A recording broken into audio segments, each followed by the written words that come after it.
Hello and welcome to the Armory. Today I'm actually really excited because we've finally been able to get to a range. We got our membership at a range that allows us to record, so that's going to really help us advance these videos.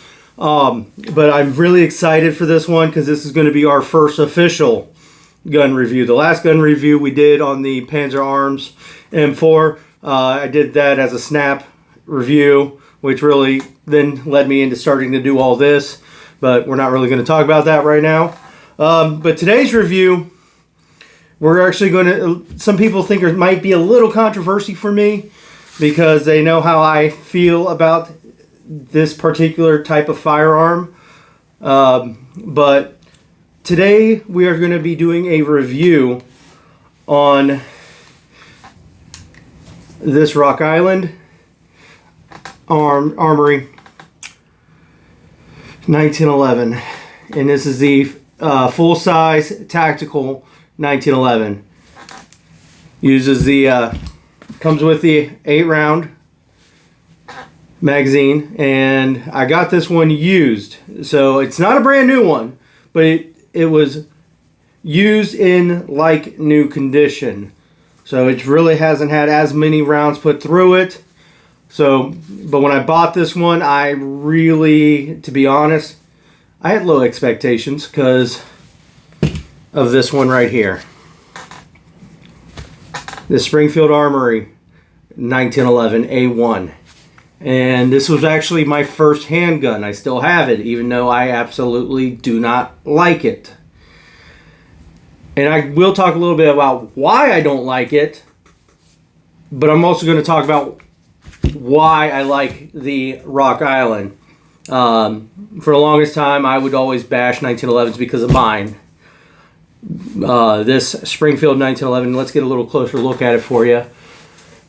The Springfield 1911 right here, I've never had any luck with it. I got it brand new. It was made in 2006 by Springfield, and I know 1911s have a 500 round break-in period. Well, I've had nothing but issues. Even after the 500 rounds, the 500 round break-in period, I've had nothing but issues with the Springfield Armory 1911. So I hated them. I hated 1911s because of it. And again, it was my first handgun, and actually it's got some sentimental value to it as well. And we'll get into that story when we talk about the P38 that's actually sitting behind me right now, because it actually has a big role to play in that as well. But when I told some of my closest friends, said, hey, I'm going to be doing a review on the 1911, they're like, oh no, you're going to be bashing 1911s, aren't you? And to be honest, I thought before I went to the range, before I even purchased this Rock Island, I thought it was going to be a bashing for the 1911, and I was wrong. To be honest, I absolutely love this Rock Island. So, back on the Springfield, I've had nothing, as I said, I've had nothing but luck. Before I would go to the range, I would clean it, I would oil it. After I got home from the range, I would always clean it and oil it. So it wasn't like it wasn't oiled, it wasn't clean. It was always cleaned, always oiled, and I had nothing but issues. Like, there'd be times where I'd put a round in, I'd be shooting, and all of a sudden it would sit about like that, and I'd have to smack it with the back of my hand just to get the round to the chamber. And it didn't matter what magazine I used. I used the factory magazines. I got a Wilson Combat magazine. Got a whole bunch of different other magazines, and no matter what magazine I used, I always had an issue. So, long story short, I didn't care for it, and so it's been in my collection. It's just something that's just been sitting there. It's got sentimental value. But we're gonna move on now to this Rock Island, and if we can get a nice close look at this, I really love this 1911 here. It's more modern, and that's what really attracted me to it. It was a modern upgrade from the GI model. And so let's take a look at some of the things here that I like about it, what I don't like. And there's also some things I plan on changing on it just because of my hands. I mean, for a shooter, I have smaller hands and I do shoot full size. So there are some things I want to do to make things a little easier on myself.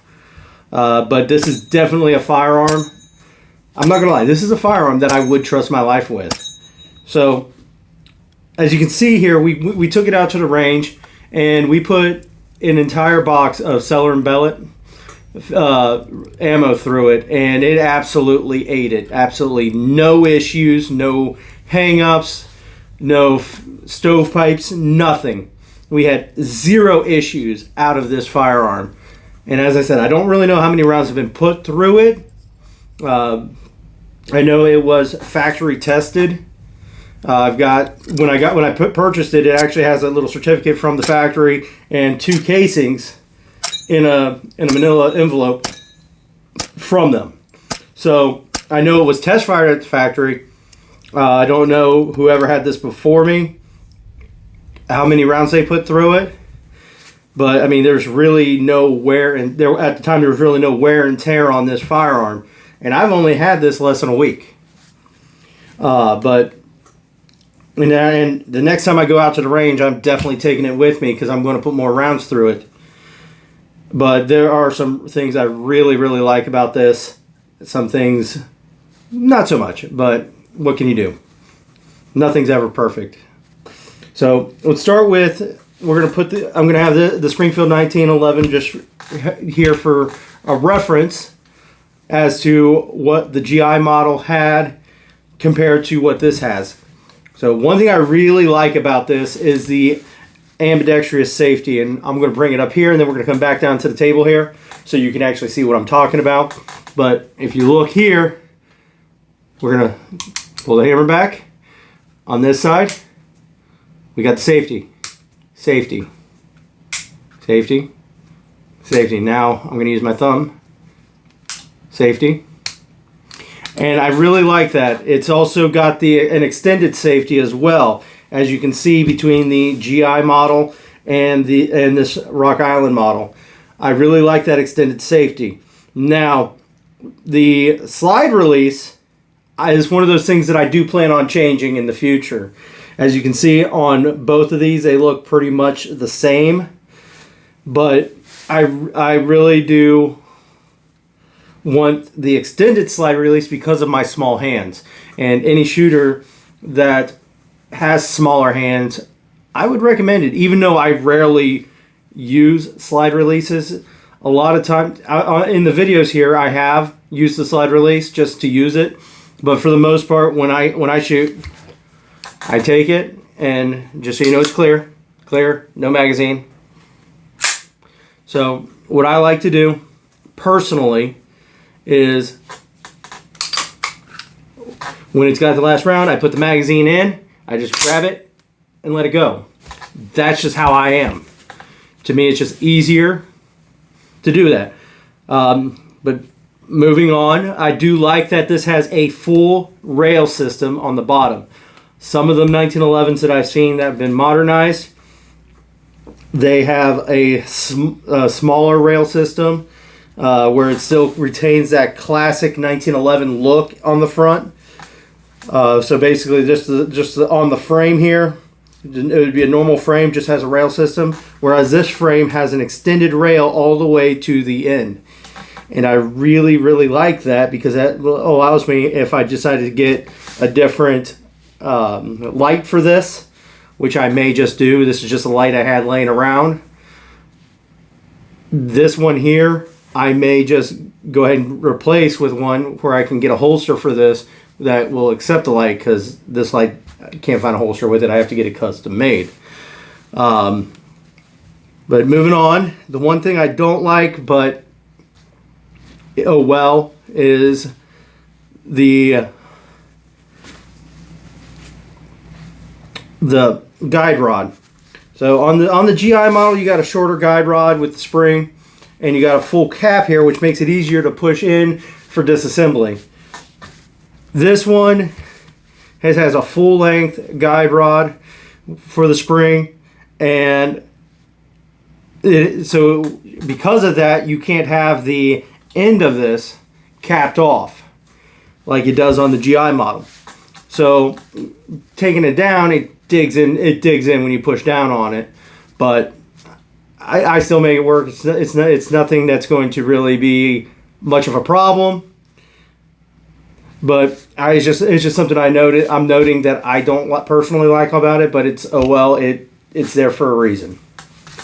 So now we're going to move on to the sights. So on the GI model, the sights are fixed and low, and the front sight is just pretty much just pressed in there, and there's no windage adjustments for it. And the rear sight does have some windage adjustment if you have the right tool, but it's also very small and not the easiest to see the front sight post on it because, again, they're both small. Whereas on this Rock Island, they've really beefed up the front sight, beefed up the rear sight, and you can adjust for windage on this if you have the right tool and if you want to. One thing I do plan, actually, I take that back. Yes, you can. But one thing I do plan on doing on this is getting a new front sight on it. I'm looking at one of the fiber optic front sights on this, just so that it's easier at like night to be able to acquire. Actually, I plan on getting night sights for this, just so I can use it here at home for just home defense. I mean, I find it reliable enough to say, hey, I would use this for home defense. Now, going back to the back here, it does have on the grip safety. There's two things I like about this grip safety on this one. It's got a little more of an extension on the grip safety, so that when you put your hand in, it catches a lot easier than it does on the GI model. And this hook on the back is much more extended, as you can see the difference between the two here. So I do like that a lot better on this Rock Island. And it's just one of those things where it's just when I shot it, I noticed it. I can really feel the difference in it. I do like the rubberized grips. It's easier for me to hold and retain that hold. If it's wet, I got a better grip on it. So it's not. The grips are nothing I'm going to change because I like them as they are. But really, this is actually a really great firearm. And as I said, I originally thought when I was planning on doing this, when I saw this handgun and said, hey, the next weekend I'm going to the gun store and I'm buying that handgun just so I can review it.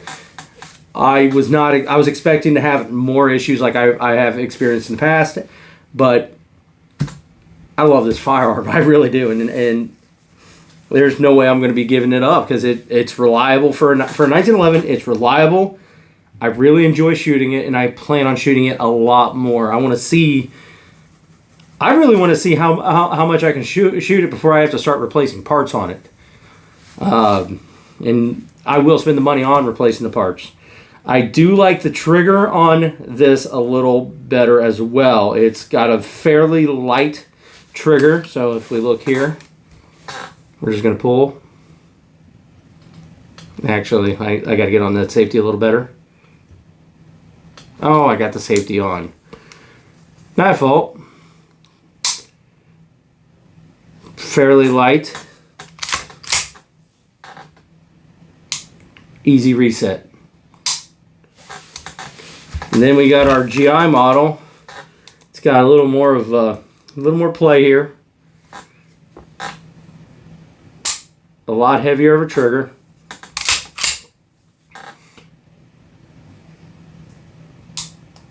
A little more of a take up, and more of a squeeze for that. I currently do not have the tool to measure trigger force on this, so sorry I don't have that for you, but this is my honest opinion on what you'll get with this firearm.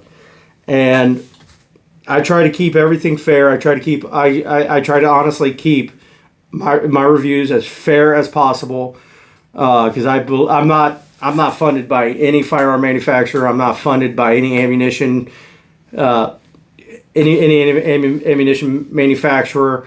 Everything is self-funded for me. So all the firearms on the wall, all the firearms I bring you are for my own personal collection that I spent my hard-earned money buying. So you're going to get a fair and honest review from me.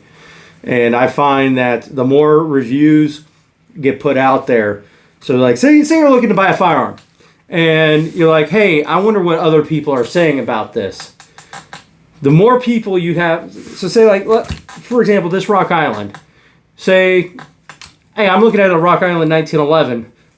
What are people saying about this? If more and more people are saying the same thing on it, you know what you're getting. But if you get mixed reviews, maybe you say, hey, there's bad runs, there's good runs, and it helps you make your decision on what you want to purchase a lot better. So I really want to bring out more of these reviews for you. I know a lot of people are waiting on the PTR 91 review. That is coming. I actually took it to the range, but with everything else I was shooting that day, it did not come out. So I plan on hopefully going back to the range this weekend, if not because of weather, next weekend, and it will be coming with me so we can do a review on that. But now that we are going to the range, able to go to the range and actually shoot these guns, I've already got some footage started on the Pattern 14. I'm wanting to bring this channel back to the roots that we originally were supposed to be, which is the history and development of firearms. So we are definitely going to be getting some more footage of shooting the Pattern 14 and the model of 1917, because we are going to be doing a segment on the history and development of the Pattern 14 and model of 1917. Because to talk about one, you have to talk about the other, because they are pretty much intertwined with each other. We took the Steyr AUG out. I definitely want to be talking about that sooner than later. We took the M16 project out. So if you would like and subscribe on these videos, it would really help this channel grow and get our information out a lot easier. So next time, I hope to see you here at the Armory.